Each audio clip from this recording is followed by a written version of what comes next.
I reckon that we got up our ladder. We talked about categories, functors, and natural transformations.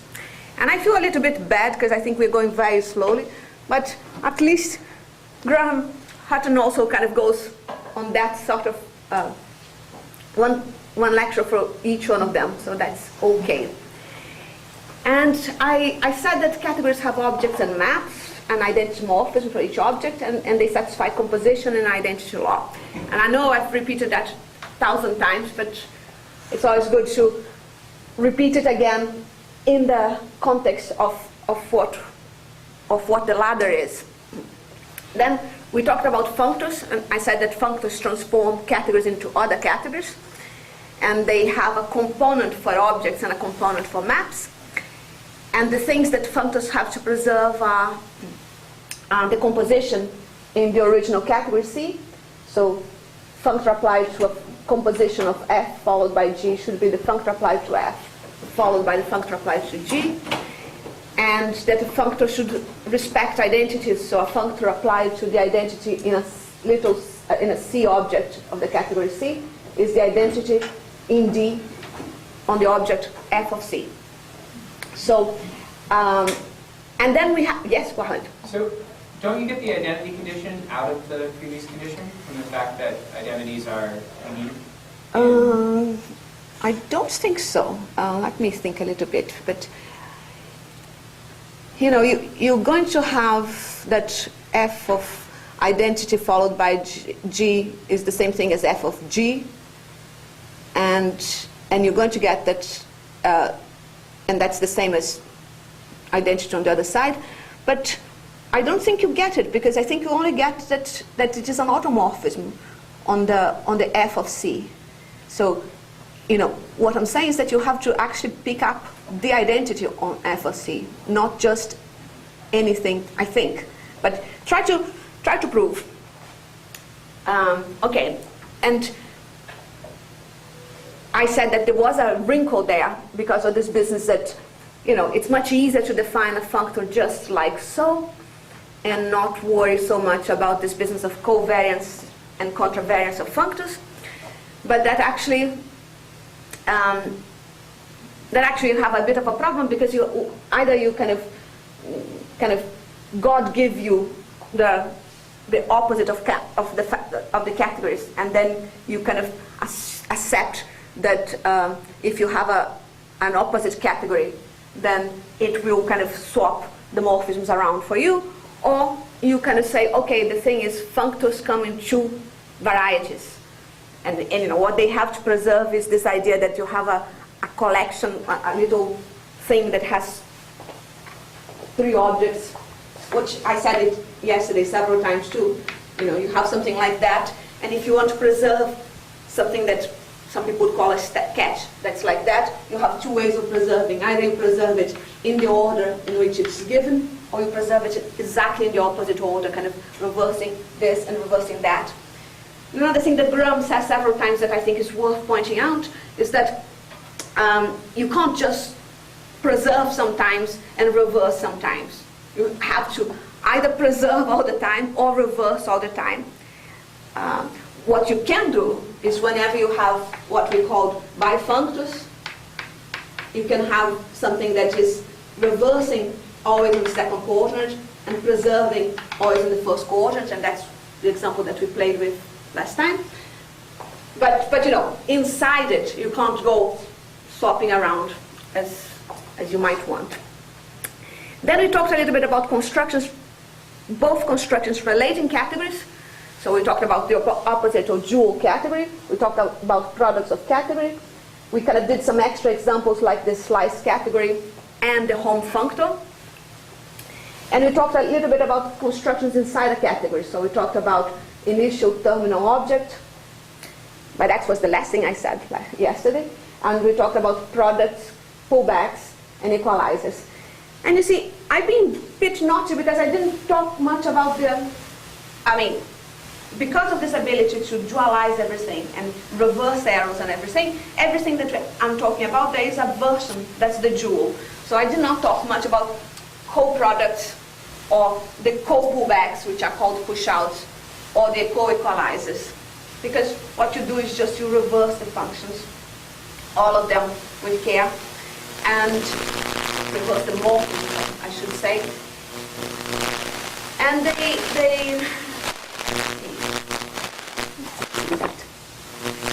And and the reversing can be exciting and interesting for some applications. It's not that that's completely pointless, much to the contrary. It's actually very good, the fact that you only have to do half of the calculations. But yeah, it's a question of taste, which side you like. So for instance, if you're doing classification of programs, you're much more likely to think about push out and stuff like that. And then I talked a little bit about two things. I mean, because as I say, we went up our ladder, so we kind of talked about the idea that functors are morphisms between categories. And so this is I didn't say kind of so much yesterday, but you know, you can deduce from what I was saying yesterday that if you're not worrying about size considerations, so you're not worrying about getting sets that are too big, then you can consider the category of all small categories, and the morphisms are the functors between those categories. And you can also construct a category of functors between two given categories, which people write like that, functor from C to D. And you see, this is similar to the slice category in a ways, right? Because if you remember, for the slice category, I invented as objects things that were morphisms in the original category. And now what I'm saying is that, you know, if you want to think about on these terms, our main object of study are categories. And the things that relate categories are functors. But I can construct a new category whose objects are functors. The thing about this stuff is that it is very self-referential in some ways, but in a way that is not likely to lead into any of the set theoretic troubles, because everything is kind of kept tight for us. Okay, so okay, we have this category of functors between two categories, and so the objects of this category now are functors between categories C and D, and the morphisms are the natural transformations. And we didn't talk much about natural transformations, if you remember. I only said what a natural transformation is, and said that, you know, that to me the square looks very natural indeed. This idea that a natural transformation is some collection of morphisms in the category where your functors are landing. So my functors f and g go from C to D, so this whole square is happening in D. And the collection is kind of parametrized by the objects of the category C and parametrized by the functions in the category C.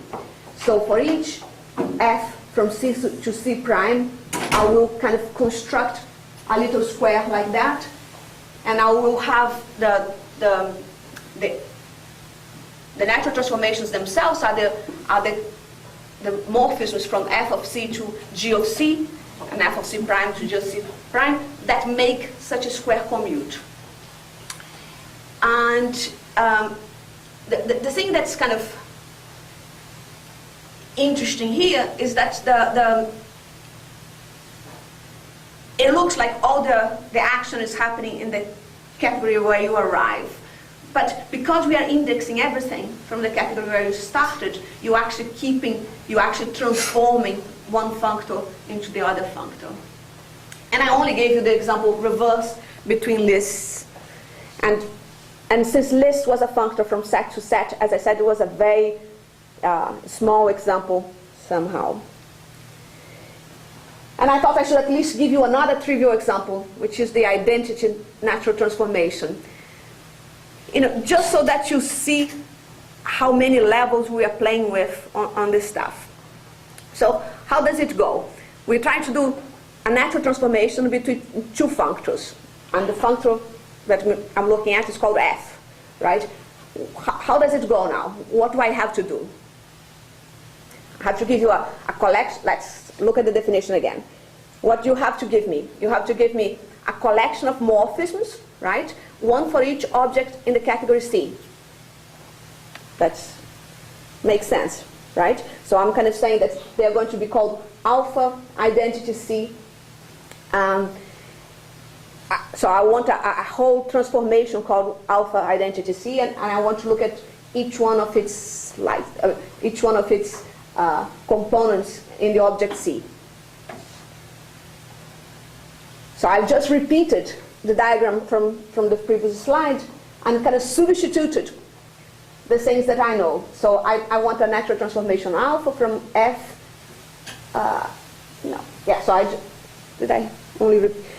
I'm sorry, I did half of my substitution and not the other half, because I want to say that's an alpha from F to F, both from C to C, and hence I'm going to have this alpha identity C for each object C, and each, so the thing that is still varying here is the function F in C, right, and the objects in the category C. Those guys have to vary over the construction. But, so, you know, I still have F prime and FC, and I want to see that a diagram like that commutes. So, you know, what you have to give me to show me that you kind of got what is a natural transformation, an identity natural transformation from one functor to itself, is you have to tell me what we put from FC to FC. But there isn't much that you can do, right? As usual, the only thing that you can put from FC to FC is what? It's the identity morphism. The identity morphism in F of C, which is the same as, well, it's the same as the identity on, identity on F of C is the same thing as the F applied to identity in C, right? And because it is F applied to the identity in C, we know that that side of the diagram going identity there and doing, sorry, if you think about the F being outside, you know that this side is exactly the same as this side. And you are home and dry. You don't have to do much. What is kind of, sorry, one more thing. What's kind of interesting here, and I'm just going to leave that hanging on the air, is that I think I mentioned to you guys before that there's an awful lot of more recent work in category theory, particularly in respect to type theory and functional programming of different versions. And what people are kind of worrying about and working on is kind of higher order versions of category theory, where, you know, here in a category like the ones we've been dealing with, we have objects, and we have this home, which is supposed to be morphisms from A to B, right? But we don't have structure on because we're thinking of that as a set of morphisms from A to B. Now, if you start putting structure on this thing, you have another direction in which you can do things over themselves, like we're having here. So you're going to have another direction of generalization, which is the generalization that goes from what's called one cat, which is the cats as we know it, to two cats, and things like that. But and so for that we need to think about the natural transformations and start thinking of them not exactly making the diagram commute, but making having a transformation from one side of the diagram to the other side of the diagram.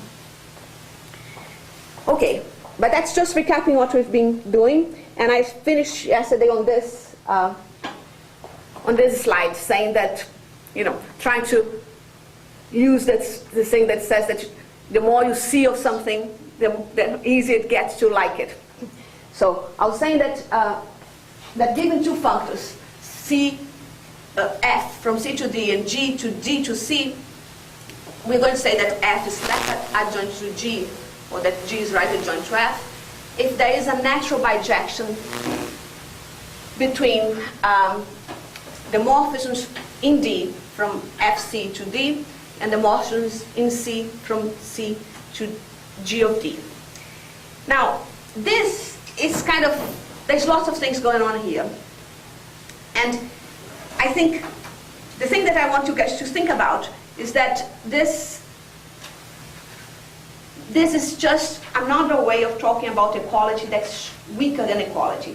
We started talking about this idea that things are absolutely the same, like when you say that one set is exactly the same as the other, you actually mean that you can look at each object and say that that's exactly the same. Then we talked about the idea of isomorphism, saying that, and that it's a bit like you saying that there's a map going from one to the other and a map going from the other to the one, and when you compose these maps, you get identity in one case and identity in the other case. So, in things that we know and like groups and stuff like that, that's a bit like a renaming, right? Because, if you have a bijection, you can always kind of think about the element as being transformed into this other one and always being able to come back to that. And that's a notion of isomorphism. Now, in category theory, the notion of isomorphism is still a little bit too equal. You want to weaken this notion a little bit more. You want to talk about equivalence of categories. And that's the direction that the adjunctions are going. The adjunctions are even weaker notions of equality. We have, in this case,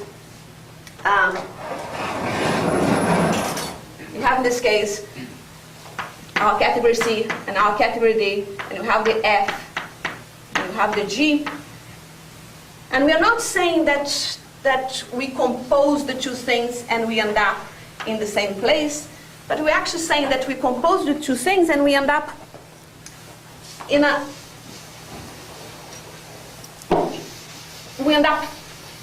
something that might eventually become an equality.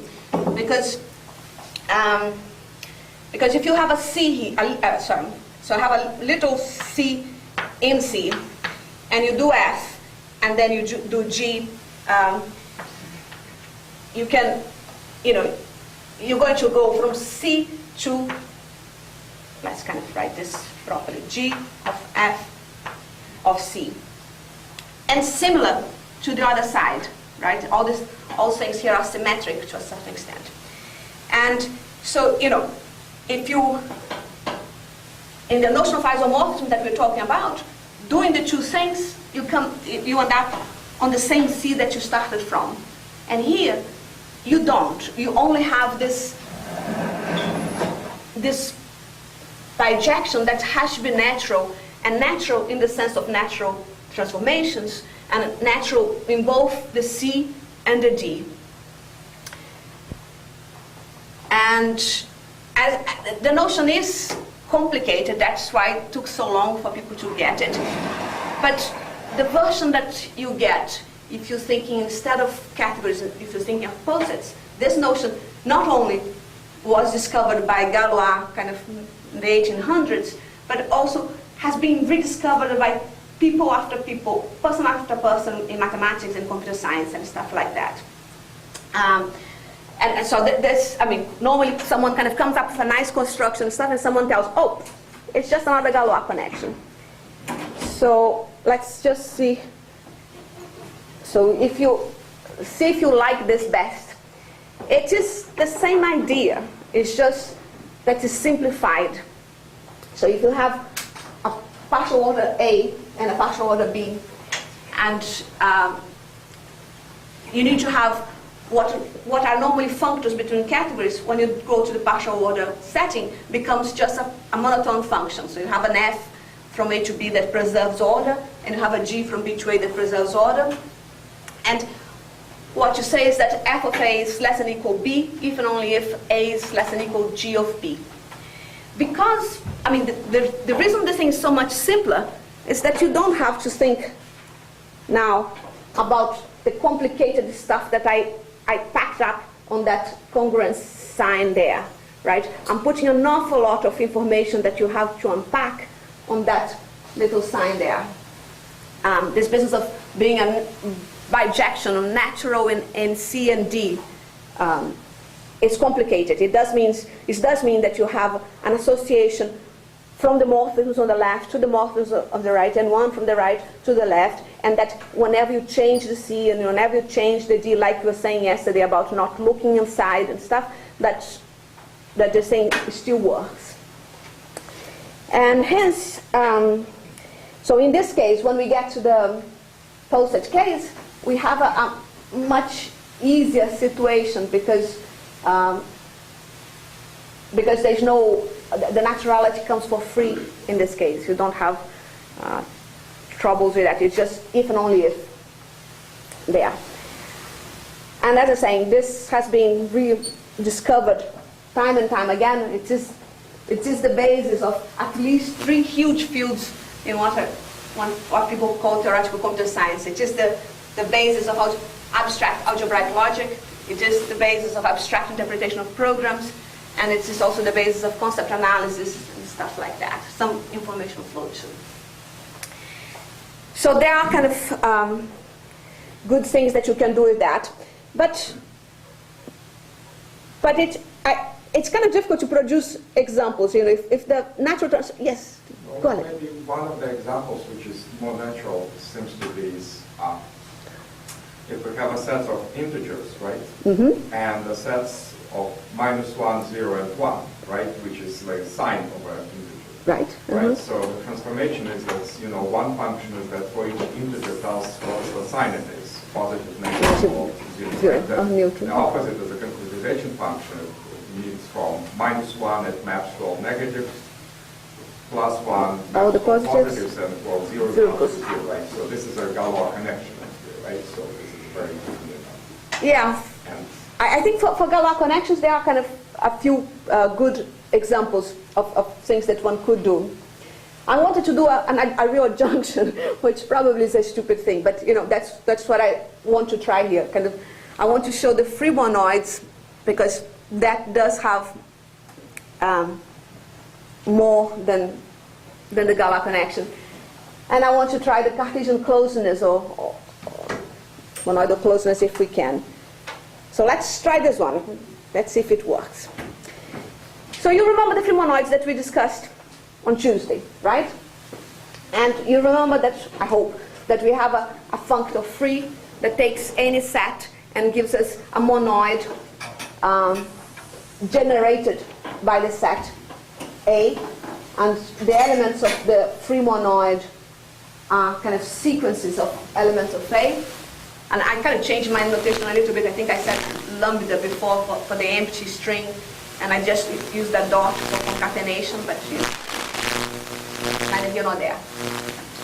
And if you have another set B, you have the same situation. You have sequence of elements from B and concatenation and the empty string of things in B. And remind me, what's the rest of the functor? What did the functor free does on a function from A to B when I'm mapping it to free monoids in A and to free monoids in B?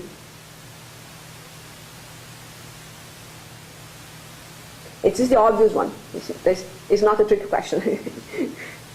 So what do we know how to do? Yeah, well. So if there's a function from A to B, right, this is the question, what does it do with the morphism? Mm-hmm. So if there's a function from A to B, then applied to that, it's going to give you a function from the free monoid A to the free monoid on B, which when you give it a sequence from free monoid from things in A, how do we apply? To each element. Yeah, that's right. You do the function each element. Absolutely. So yeah, F star is simply doing the function on each one of the elements of A. And then we have this other functor, which is a very boring functor, and we have it for everything, for all the algebraic structures, which takes a monoid and goes back to set, simply forgetting the structure, right? So give me any monoid M with some sort of concatenation and an identity element, and I just forget that the poor thing had a concatenation and had an element and had a unity, and just returned the carrier, as it were. So what does the forgetful functor do in a mapping from one, in a homomorphism mapping from one monoid to the other monoid? This one is even written there, right? I just forget that, I mean, the fact that the functor, the morphism on this side you have the monoid, and this side you have the sets. So there's a monoid here and another monoid here, and a morphism here has to preserve the structure, right? So it has to send elements of M to elements of M prime, the identity in M to identity in M prime, and concatenation of things in M to concatenation of things in M prime. But you know, if I just forget that bit of the structure, I still have a map from M to M prime. So that's what the monoid morphism, or the forgetful functor applied to any homomorphism of monoids does. It just returns the function on the carrier. Doesn't worry about the rest.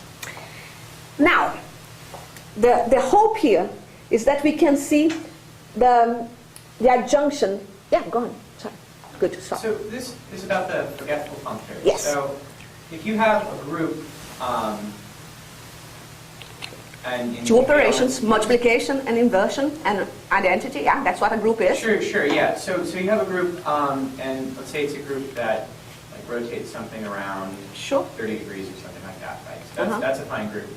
That group has a lot of automorphisms, right? Isomorphisms from itself into itself. Yes, that's right. That homomorphisms from itself to itself. Sure. So they kind of keep, they preserve the multiplication and the inversion, but they don't necessarily, I mean, they don't stand, I mean, they're not isomorphisms as such. You can have more things than isomorphisms. Okay. But yes, you know, actually, this whole, I said a minute ago that the whole Galois junctions came from group theory, came from Galois trying to think about the quotients of groups so, you know, kind of thinking about the Z2 and stuff like that, taking the quotient of all the integers by the integers modulo 2 or the integers modulo 3 and stuff. So yeah, this is coming exactly from there. But so, bear with me, we have these two functors. Now, look back at that definition of adjunction. We have two functors going in opposite directions, and as I said, I packed an awful lot of meaning on that little congruent sign, saying that there's a bijection that's natural in C and D. Can we find something like that using our free monoids and our forgetful functors? You know, it should be an easy version of an adjunction if there is one there. So, as I'm saying, we have U taking monoids to sets, and the free functor taking sets to monoids, and working much more. And just substituting on that thing on top, I end up with something like so, right? Because when I forget the structure of the monoid, I mean, the M is a monoid and A is just a set. So if I forget the structure of the monoid and look at morphisms, so functions in set, from the forgotten monoid into the set A, this should be naturally equivalent to the morphisms in monoids between M and the free monoid that I built on A. Now, there's an awful lot of definitions of adjunctions because of the stuff that I was saying to you a minute ago. You have too much structure and too many ways of playing with this structure. This business of, you know, you're going to have something about, you have one thing about eta going from C to GFC and epsilon going from FGC to D, and, yeah, I don't know, GFD to D. And, you know, some people prefer to think this is actually you can just rewrite the whole definition in terms of these two natural transformations. And there are kind of zillions of ways of actually dealing with this stuff. But I kind of tried to find the cheapest, the easiest one for us here. And I'm feeling good. I even kind of quoting Harold Simmons again, because he says, there's a lot going on with adjunctions, and you will probably get confused more than once. Don't worry. I've been doing it for more than 40 years, and I still get it wrong. But what it amounts to in our case here, it's a bit surprising, I find it. But what it amounts to, and at least is some sort of intuition to hang on to, is this idea that whenever you create free structure on something, and then you forget the free structure that you create, you're always able to embed the thing that you started from in the result of making the free one and forgetting. So in this case here, how do we do that? You remember when we're talking about things, remember our A was just A, B, C, and then we talked about all the things that would be this infinite set that has empty, A alone, B alone, A, B, A, C, remember that, right? So this guy is infinite, and it's the free thing built on that. So if now I forget the structure of monoid, I forget my ability to compose on these guys, I still have an infinite set, right? And but this set is still generated by only these three guys. So what I'm saying is that this map here, A into U of free A, is a generating map. It says that it's a bit like what you do when you have vector spaces and bases of vector spaces. To know what a transformation does anywhere in the vector space, you only have to know what it does in the basis, right? Because whatever happens with the scalars and addition comes from that. So here it's a slightly similar thing, because to know how any monoid that you build on those guys will behave because a big monoid will be somehow contained in the big free one, right? So to know what it does in this new monoid that you have, in this generic monoid M that I have over there, you actually need to know what it does in the generators. What I find slightly unsettling, and I'm kind of even worried that I might have looked at this wrong, is that, so the universal property as written is something like that. There is a morphism, this morphism that kind of embeds A into U of free A, such that whenever N is any monoid, and whenever G is any set function from A to the, well, from to the monoid, except that you've forgotten that it's a monoid, then there's a unique monoid morphism H from the free thing to the M, such that this little triangle commutes. So, in one hand, it makes some sense, because it's saying, as I was saying, that the free thing covers all the possibilities that you have in the monoids. On the other hand, it doesn't make an awful lot of sense, because it seems to be saying also that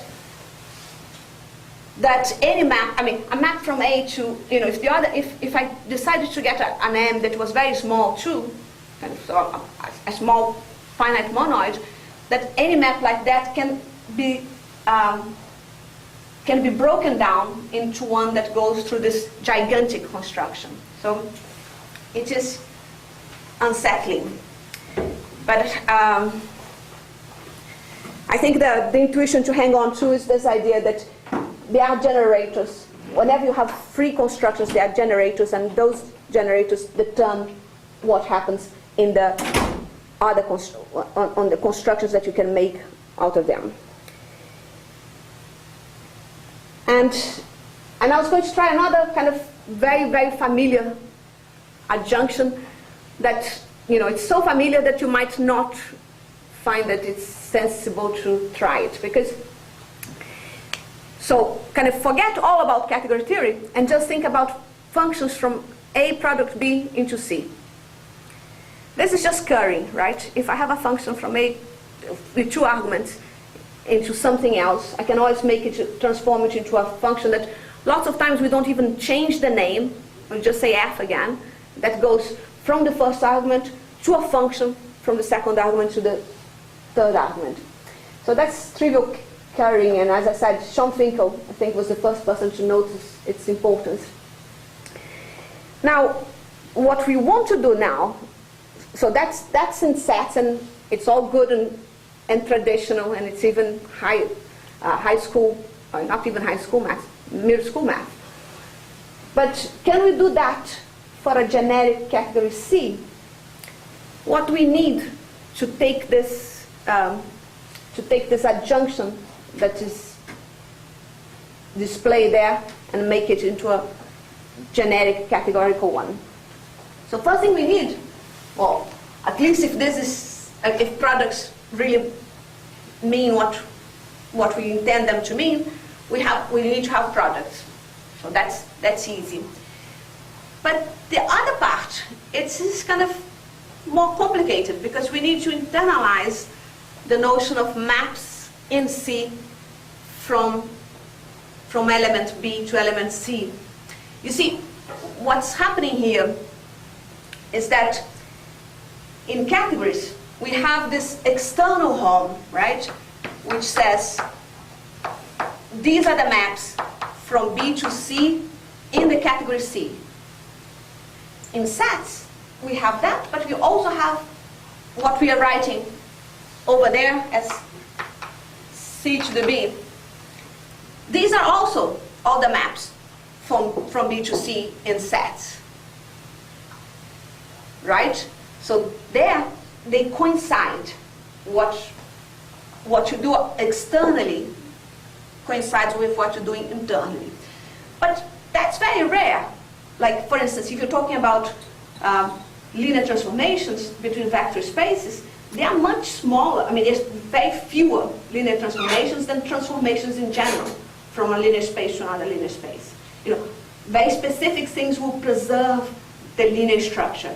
Same thing about topological spaces. You know, there's many more functions that are not continuous than the functions that are continuous. I mean, at least to a certain approximation. Certainly for morphisms of things, the things that preserve the structure are a subset of the things that are there, the things that you can think of. So what we need now is a notion of,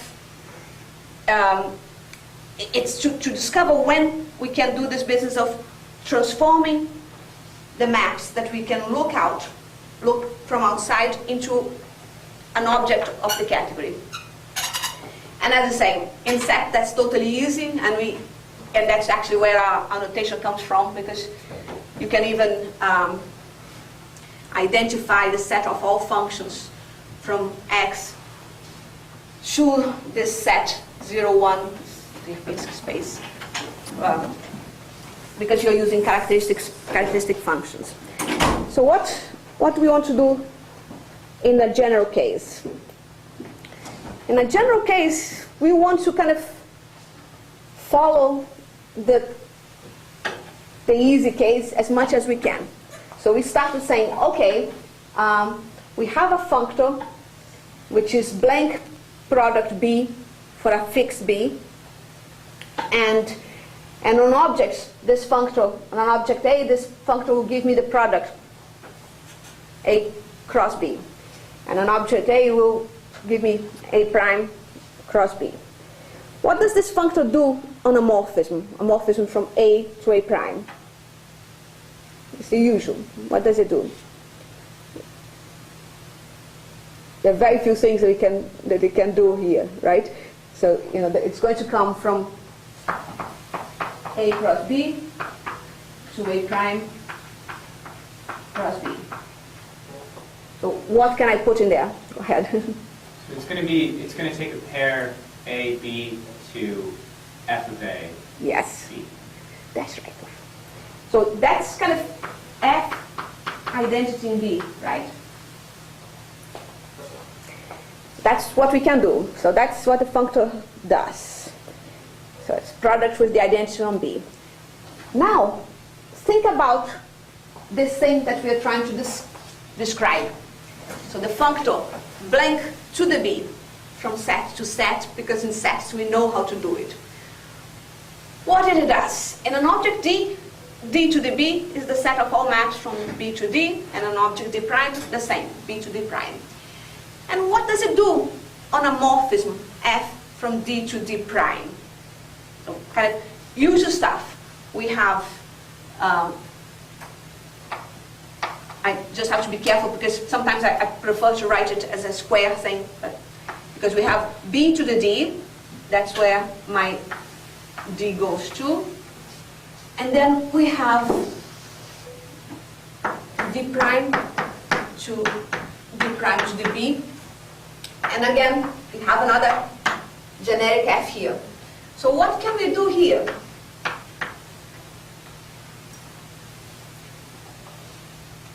Traditional, traditional, tradition. It's the usual composition, right? Because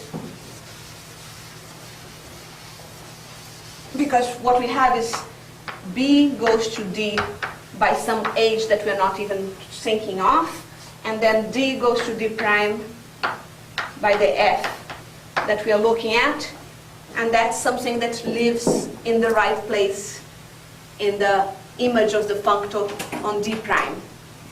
So, as usual, it's composition. And if we formally plug this, the thing that we want to be true in our definition of a junction, what happens? Are Yeah, the go ahead. morphisms there? What are the morphisms? Where? Give me. Previously, so No, I don't. Where? So an object then is a set of morphisms in its set. A set of maps, right? Sure, yeah, Which yeah, is set, functions, yeah. right? And then what are the morphisms? Sorry. I You have guess- to tell me oh, which the functor we're talking about. We're talking about the functor to the B. No, I'm talking about what the functor does to f, little f. So, but which functor? The functor to the B, right? The second functor, Yeah, not yeah, the first second one. functor, second. Right. So we are here. So this goes from set to set, and this guy is just a collection of maps from B to D, and this guy is a collection of maps from B to D prime. So the functor. The function you get is, it takes a map in D, B to D. to F composed with that map. That's With that set function. That is what the functor does. Okay. And you've seen this before, right? You saw that yesterday. You remember we're kind of doing exactly the same calculations, just doing whole functors into A and out of A. This is the good one. This is the one that we're doing it, what's fixed is where we're starting. So it's covariant. Nothing goes, no troubles. Whenever you have to reverse some arrows, you have to be careful that you're reversing just enough and not too much. But here we're good. So now I'm saying, okay, this happens okay in sets, no problem.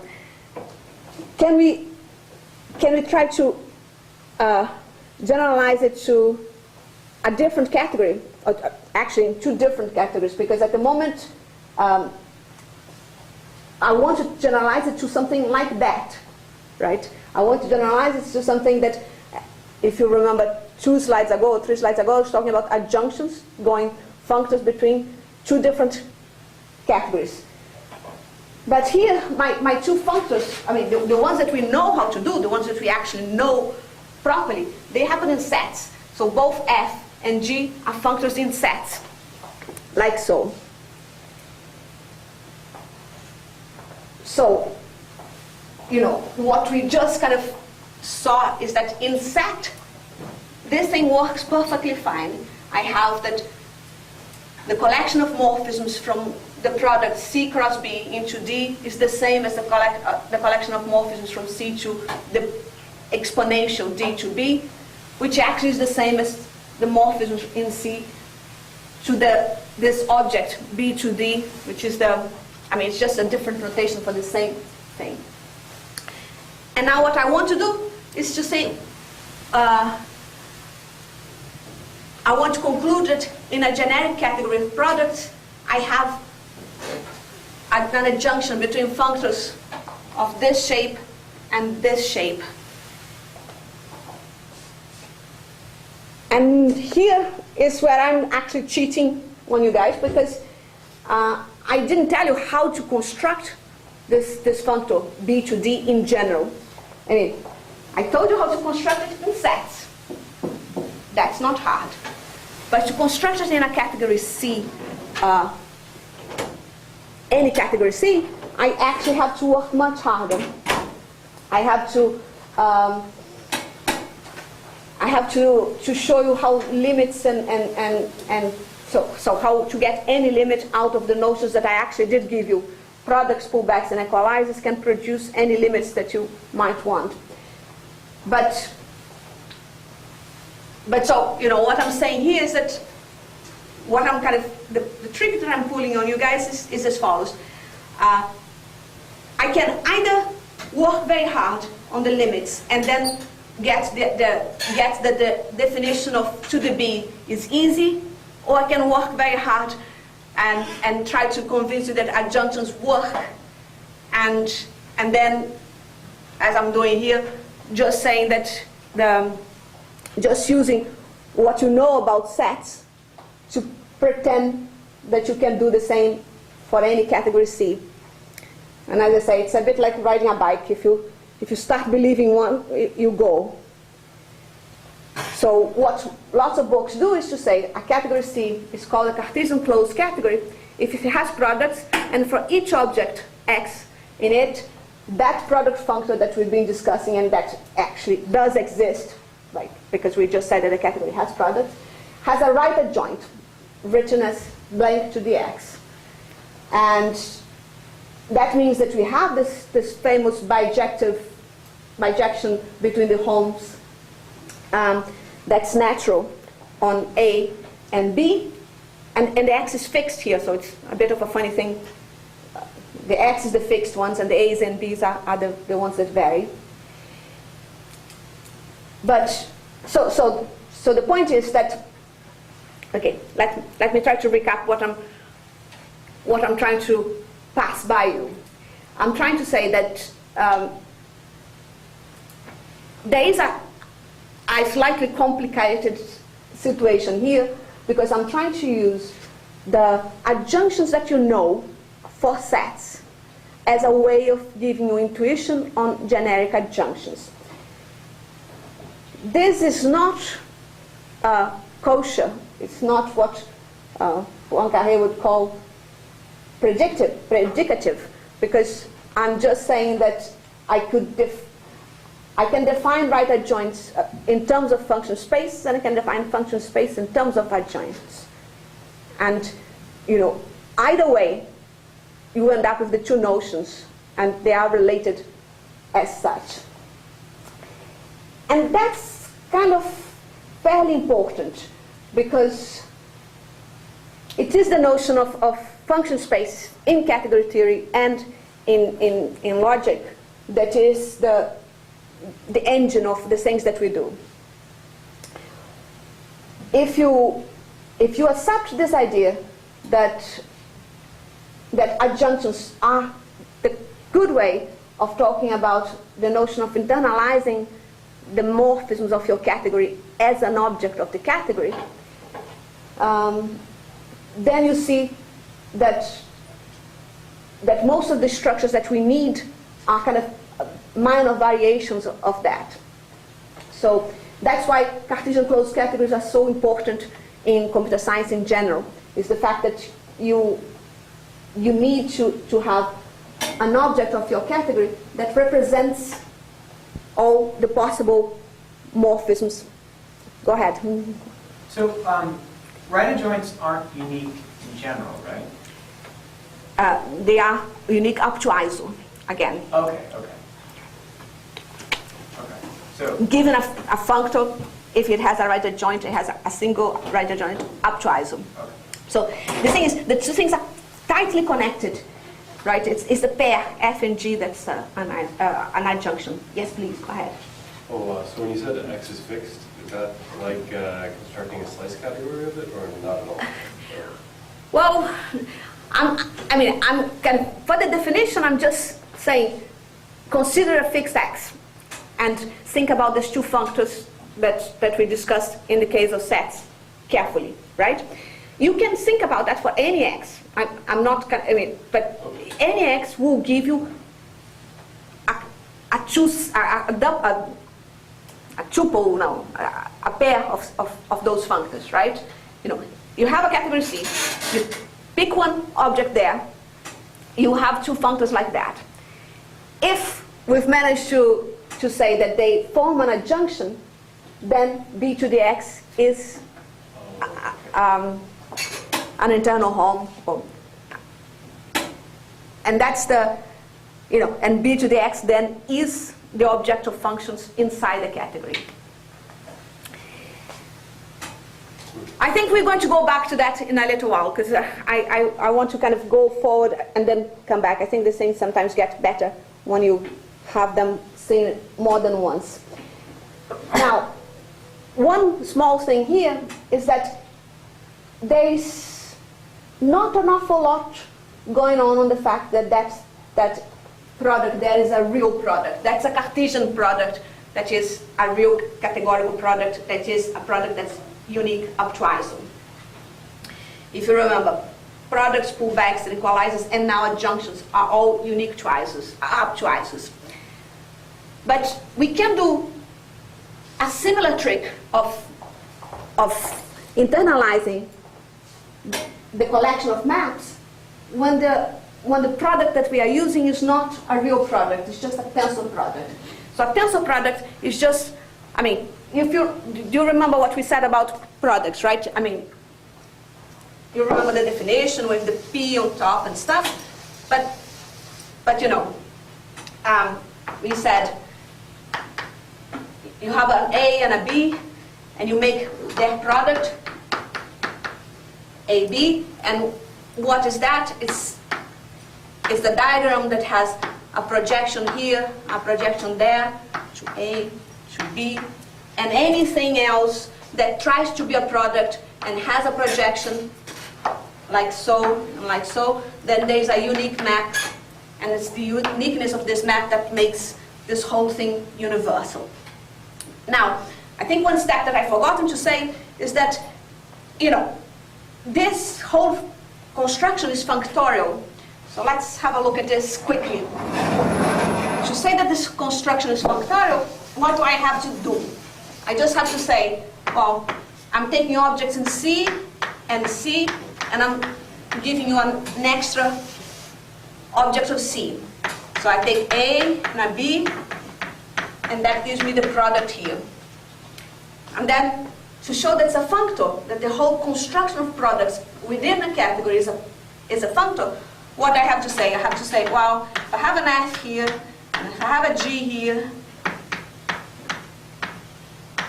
and that's a different product, A prime cross B prime, I need to tell you, you need to tell me which map I put in here. Again, there's nothing much you can do. It's got to be F cross G, right? So sometimes we write it like that. And okay, you have to do a bit more, because you have to say, well, what happens if I'm taking the identity here, an identity there? It's kind of going to end up being the identity, and what happens if I do composition, stuff like that. But in any case, what is happening here is that we have a product, which, I was a bit mean because I only gave the product in the definition yesterday, just gave the object part of it. Should have said what it did on the morphisms too, but it is the obvious, that's why I did. Now, what I'm saying is that what is important about this guy, what makes it a Cartesian product, is this uniqueness of this map here. I can start talking about tensor products, and tensor products are not unique. So they go from C to C into C. I mean, it's the same sort of stuff to begin with. But instead of defining it via a universal property like that, the only thing I say about this functor here is that, well, one, it's a bifunctor, so it's functorial on this and that coordinate. And two, it has to satisfy. Don't be surprised, but it has to satisfy. It is associative, so A tensor B tensor C is isomorphic to A tensor B tensor C. It has an identity, so A tensor I is equal to I tensor A, which is, it's not equal, okay? I'm always saying equal when I mean isomorphic, but it's isomorphic to A. And, you know, so far so good. Everything just the way we always like it. But then I have to say that I have to, because I don't have the universal property, I have to explain how you get from here to there, and I have to give you lots of conditions, lots of natural transformations that these guys have to satisfy to be a tensor product. They're all very reasonable. They're all kind of having to do with the ability, in this case I also wanted commutative, so I also want one that says A tensor B is isomorphic to B tensor A. But then what is kind of problematic for this tensor products, which are kind of bastard versions of products, is that I have to kind of, all these guys that I'm writing as squiggles, I have to say what is the function and how the functions relate to each other, and I have to give you 5 diagrams that this natural isomorphisms have to satisfy. There are only kind of 5 of them. So there's a gamma one here to make the swapping of the coordinates. There's a left and a right here. One to disappear with the I on the left, and one to disappear with the I on the right. And there's the associativity, which normally write alpha here. But they kind of you have to build some big diagrams showing that they behave the way you expect. So that's why they are bastardized products, and they weren't very used before. But nowadays they are much more in fashion than the Cartesian products. Because,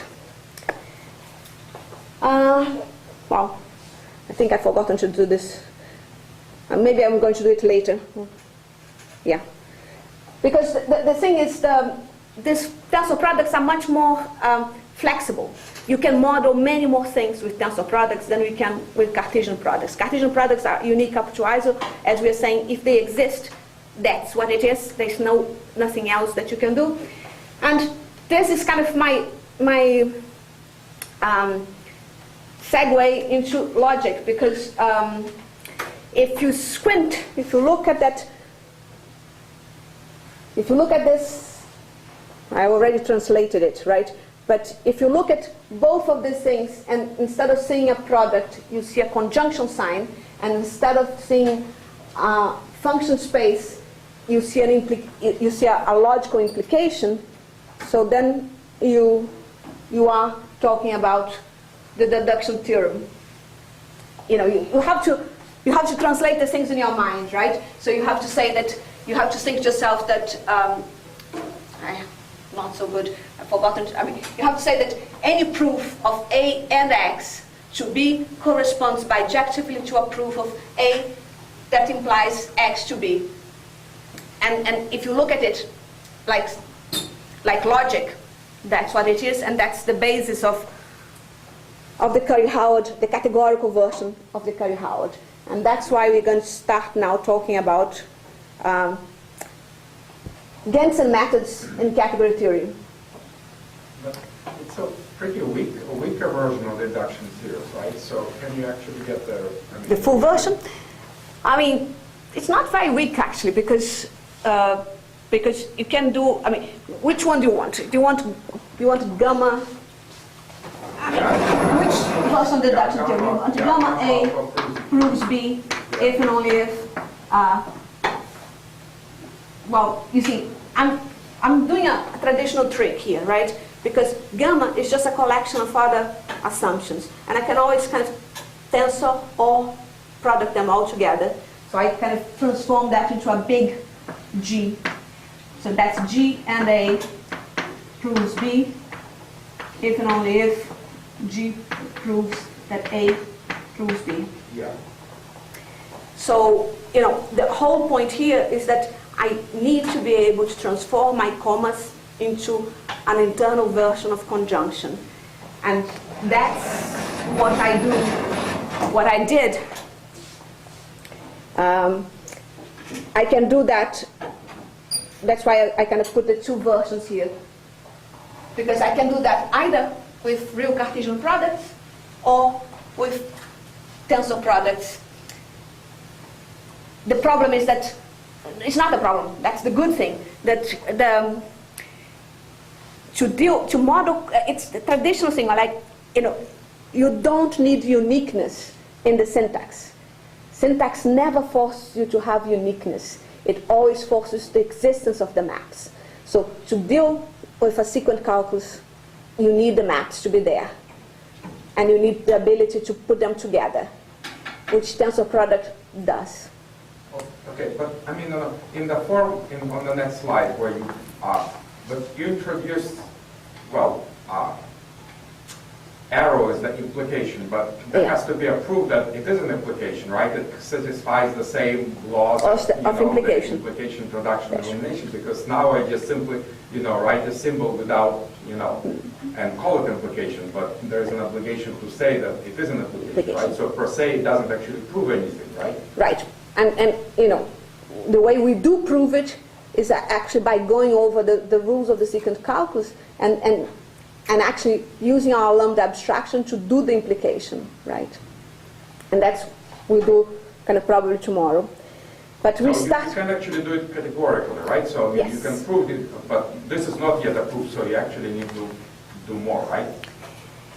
I don't have to do much more than that, no. I mean, I have to do a bit more to kind of, and I'm doing some of the bit more here to begin with, because the issue is when, I can just formally say that whenever you have an arrow, you read a function. And that's what Lambek did in the 60s. So he just came up with this idea that, you just generate sequent calculus like that, and then you say that, if you have an F from A to B, and you have an identity in B, then this should be the same as just the F from A to B. So it's passing this equivalence relation on the rules that you're associating with. Now, you're right, there is some, there is a traditional proof, which is to say, kind of go over the rules of the sequent calculus, associate to each rule something happening in the category, and show that this association satisfies certain conditions for soundness and completeness. And that's what I said I was going to do tomorrow. But it is a very, it's a proof that does not convince people who don't like category theory, because it's just translation of syntax into a different kind of syntax. It's not, we can discuss it more tomorrow, but there's it is translation of syntax of the lambda calculus or the sequent calculus into the syntax of the morphisms and stuff. Yes, essentially it's a Hilbert proof, the standard proof of what I would give to Gelsen, I think, that proof deduction theory, right? It's just translation of the Gelsen's proof in the category. Right. So that's the proof. It's a bit worse. I will shut up on this one, just because I think we're talking about slightly different things. The deduction theorem is as good as a Hilbert deduction of proof of the deduction theorem. what I was kind of defending myself against is a slightly different thought. Is the thought that that a categorical, when you say that you have a categorical model, you also prove soundness and completeness of that model, but the proof is very much a translation of syntax into syntax. Our friends in Amsterdam will say that at least when you translate into cryptic models, you actually get some extra layer of meaning. I find it a bit hard to believe, but there is some thought along these lines. Whereas here, we're actually translating one formal language into a slightly different formal language, and the beauty of it is that you have intuitions on your second formal language that you don't have on the first, and vice versa. You have intuitions on the formal language, on all the three formal language. You have intuitions coming from logic that category theory wouldn't know, so you can use a famous result on that is approved by Andrew Pitts, that second order propositional logic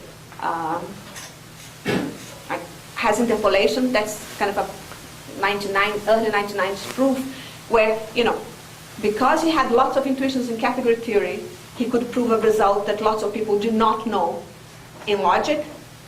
You have lots of things that go the vice versa, where using logic you can prove, and the main examples of that are the coherence theorems. You can use your logic knowledge to prove things in category theory that the category theorists haven't done or hadn't before.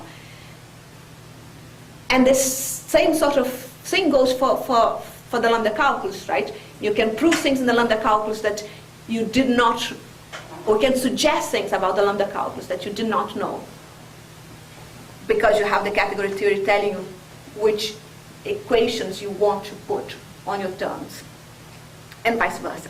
So, the beauty of it is that it all fits together in this kind of spectacular way.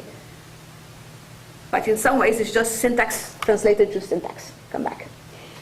Okay, so in any case, in the 60s, Lambek kind of came up with this idea of saying what I've been telling you since Monday, that we should not simply have sequence, but we should have sequence annotated with reasons for them to be true, which means that you always start from trivial proofs. You always start from the saying that A proves itself by an identity, because if you have a sequence like that, you can just use our favorite function, the identity function in A, to say A proves itself, and then you have some basic equivalences that you have to prove, that you have to put on these derivations. So, these ones are exactly the ones that I've been talking on ad nauseum since Monday. So, it's just this idea that if you do F and then you do an identity in B, this is the same as doing just F. If you do an identity in A and then you do F, it's just the same thing as doing an F without, so the point here is that you're normalizing the thing on top to the thing on the bottom, which is the same as the thing on the right. And associativity of morphisms, right?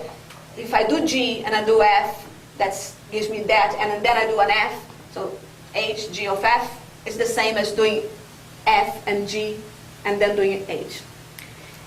So this kind of, in the 60s, was kind of fairly powerful and an interesting idea. Oh dear. And what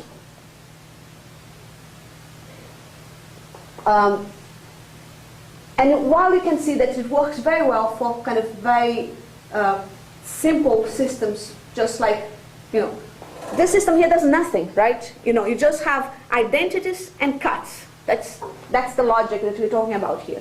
This is not logic. It's just, it's just a preliminaries of logic. So what you want to do, and was also done in the 60s, was to extend it to a system like Gensen's version of intuitionistic propositional logic. So Lambek's deductive systems are trying to do something like that. and they will get there. So what's the basic idea? The basic idea is that any formula in the logic that we're thinking of corresponds to an object in a suitable category. And notice that the suitable is underlined because it's difficult to discover what's suitable for different purposes. For the intuitionistic logic, it's easy because it was done in the 60s. But for the versions that we want to do now, it's not so easy. And then we say that to each sequent, gamma proves A, we will assign a map in the suitable category C from the interpretation of the gammas to the interpretation of A. And yes, I'm not going to bother with doing the translation bit by bit, so it's going to be gamma A in the logic and gamma A in the category. No T to say that there's translation, but there is a translation, there is an interpretation. Clearly, the interpretation has to be compositional, otherwise this whole thing doesn't make any sense, right?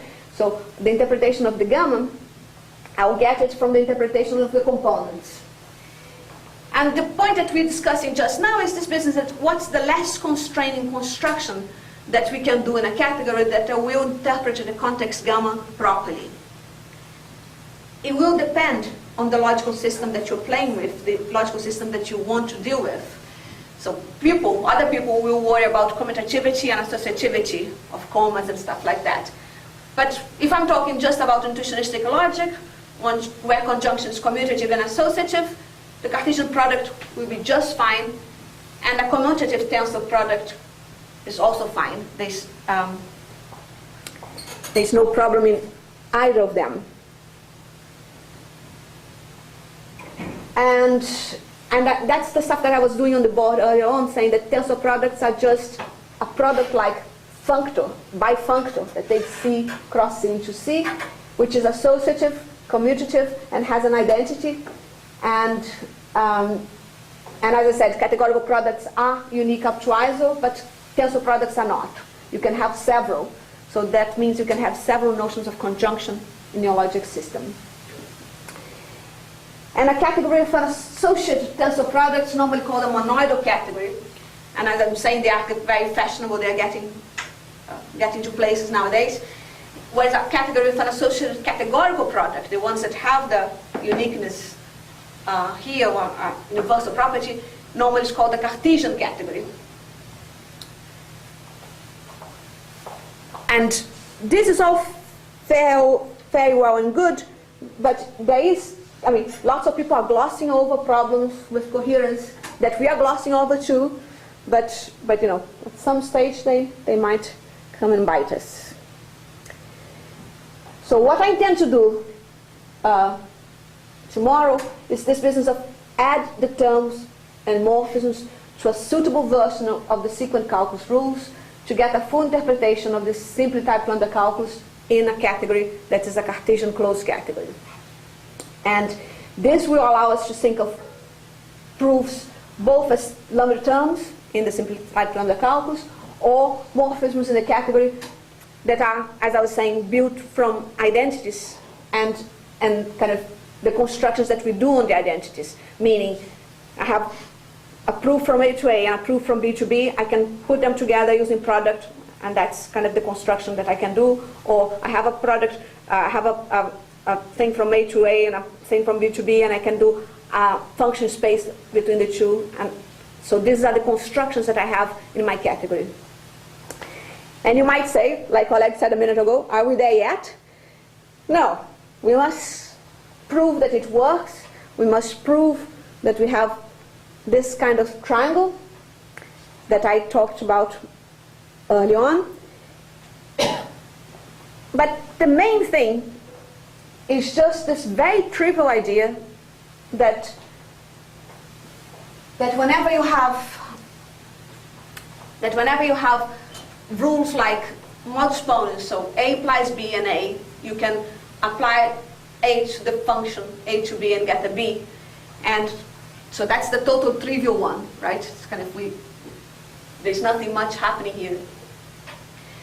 Or the one that's more complicated, which says that if I assume an A and I deduce using rules of my natural deduction calculus a B, then I can discharge the A and have a proof of A arrows B. So the whole point of the Curry-Howard is that I can, well, at least with hindsight, the whole point is that you can add terms to that. And the terms are very trivial, right? You know, whenever you have an A that is of type A arrows B and an N that's of type A, then you just apply M to N, because that's how we think about functions. You know, you apply them to the arguments. And whenever you have an X that is a premise of type A, and you using that premise of type A, you deduce an M of type B, then you can do a lambda abstraction, get an lambda X, MFX of type arrows B. And you know, while this thing is very nice and lovely on this particular fragment, which only has implication and only has lambda terms, things are not so hunky-dory when you actually add. Products are still well behaved, not as well behaved as this, but better behaved. And then when you get this junction in, things get complicated. Yeah. Do we have negation? Well, we do in the sense that in intuitionistic logic, negation is just implication into falsehood. And falsehood is the unity of this junction, right? Okay, I don't know whether there's a propositional, in propositional logic, there's a way to express or in terms of implies. But I mean, in higher orders. In the word, sorry, So to express what? This junction in terms of implication. Or. But I mean, in higher order, we can express it in terms of parallel implication, right? So. But actually, you're going higher order already, right? And Yeah. And So I that's- think I don't know when we have propositional whether we can do the same. No, that is the point. In intuitionistic propositional logic, you have to have the three independent things: conjunction, disjunction, and implication. And you know, negation is the only one that's derived because it's implication to falsum. But even that is a little bit like that because you know, falsum kind of. You don't know whether you're going to. You can think of two falsums. You can think of the falsum that is the unity for this junction, and there's a kind of different falsum. There's Johansson minimal logic where falsum is anything, right? So there's this slightly issue, and the problem with going. I mean, whenever you go higher order, you have lots of translations that can do this stuff for you, right? There's, yeah, I know you have a paper on that, but you know, the problem with that is that you're losing lots of the things that we hold dear because decidability, right? You know, who cares, she says. Who cares? So I mean, you have no problems with the idea of intuitionistic logic where you don't have, you might not have P and you might not have not P, but you have a problem with decidability. I mean, Yes. It's kind of contradictory in a sense, no? No, I think that the thing is, screw the middle in small things, we can prove it. It's screw the middle only bites on big things, on big sets. And there, you know, my intuitions are completely gone, and so are yours. You know, no one kind of. I mean, when you get to infinity, kind of life is complicated.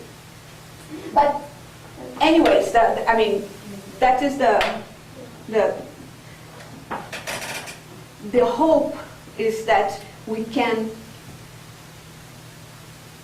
I mean, at least my hope is that we can do an awful lot with the constructive versions, and that you know, I mean.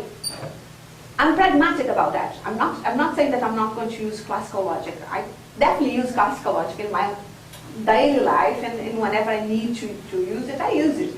It's just that I think the thing that we have to say in general is actually be aware of where you need it when you use it. Because you see, I think it's a bit like climate change. You know, you don't want to use high powerful things that you don't understand unless you actually need it. So you know, only use things like the axiom of choice or kind of screw the needle and stuff like that. If you need to, if you can't do it any other way. And okay, it's just a philosophy, but you know, that's mine. So another question, why not negation and implication? I mean, in negation and implication, you can express an implicit version of or, even if propositional logic or not. No, the implication, I mean, I do have the negation, that is implication is false, is that what you think? But you know, it does not give me everything that one has in classical logic. I still have got, I don't have full de Morgan, I don't have Yeah, W. of course, but I don't want it, right? yeah, but you can express or in terms of the other propositions. You can, but then you kind of losing the other important thing for me, which is this business that you want to keep the proofs. So you want to manipulate your proofs, but you don't want to mangle them so that you don't know where things are coming from. So if you transform your or into negations and ends, the thing stops being a functor. It becomes non-symmetric and stuff like that. So it's ugly. I think I'm kind of mostly where I wanted to be. So let me just check. Okay, yeah.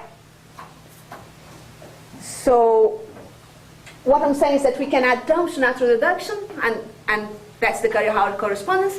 But we need sequent formulations that are provably equivalent to natural deduction, and there are problems associating categorical constructions to sequent calculus without natural deduction. The proof equalities are complicated, and I mean the recent work, not so recent now, but kind of between 1996 and now, it's Hugo Hadeland's stuff. It's about how you evaluate the lambda calculus. Yes, please. Maybe this is related to that remark, I'm not really sure. But so in the original Curry-Howard correspondence, I mean, there's more, right? So normal form proofs correspond to normalized lambda terms, and proof normalization corresponds to term And that's the important bit, right? That's the issue. So is there a categorical analog of that process? I don't see it, but is it there? No, you're right. There isn't a categorical. I mean, there is a categorical equivalence in the sense that you can compose your morphisms, and you have to get to the same place, right? But so you could calculate following the diagrams and stuff, and should be. Oh, of course, there's normalization by evaluation by that's the stuff that Peter Dubier was doing, right? It's kind of semantic version of normalization. So I think, I don't know. We have to check. You need to define normal proofs, right, first, so before we right? But so I think there is such a thing, but it's not as good as we wanted, right? So that's one of the things that Girard comes in with this notion of geometry of interaction, to say that the category theory should be able to do a more dynamic process of getting to the normal form in steps, not going from the thing that you're given to the final stuff without steps. So yeah, there's some more wrinkles, more things for us to do. So yeah, we can discuss this stuff tomorrow, but it is a bit, the thing about seeing that after 16 years is that I was reading my own notes, and I was so optimistic about this stuff. I thought we would be much further ahead than we are now. There's an awful lot that we still don't know how to do. Yeah. And I guess that's good and bad, right? It's kind of, I'm sure we went and did lots of other things, but some of this stuff is just, I think it's just hard. The syntax is complicated, and people keep finding things that you thought would work naturally, and they don't. So, thank you. Let's carry on tomorrow.